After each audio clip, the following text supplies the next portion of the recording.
First, about civil services as a career. One thing is to understand that civil services as a career, of course, is something what we see as the top-notch service in the country.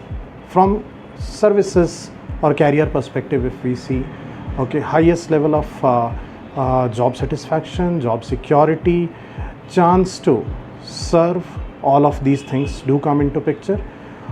But eventually when we see about a job, basically X job, Y job, civil service as a job is one which finds a sweet spot, I'll say, between job satisfaction as well, your career job security as well, career progression as well, and on the top of that, the chance of that feeling satisfied with what we have been doing.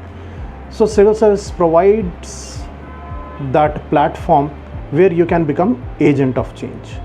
And agent of change at large we are talking about, where our decisions, okay, our working is going to impact the lives of thousands and thousands of people at the smallest level also.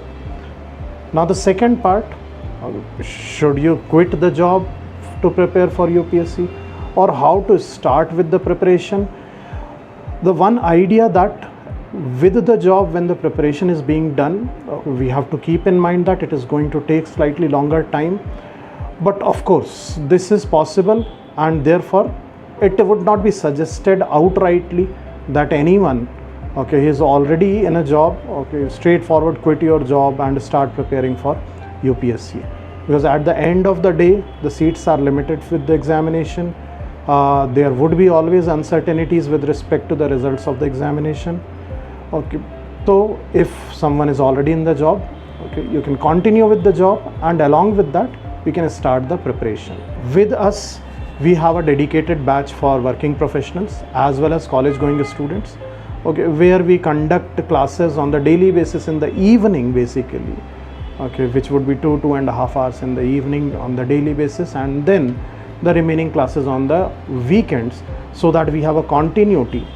It's not always wise, there is this concept of weekend only batch, but it's not wise to just get engrossed into the UPSC preparation for 2 days, okay, 8 hours, 9 hours classes for 2 days, and then 5 days completely out of it.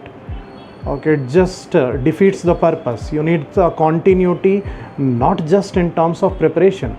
You need a continuity in terms of your thought process. You need continuity in terms of your mindset, which is aligned to the examination. And that is going to happen when you are doing it, even in bits and chunks, at least every day.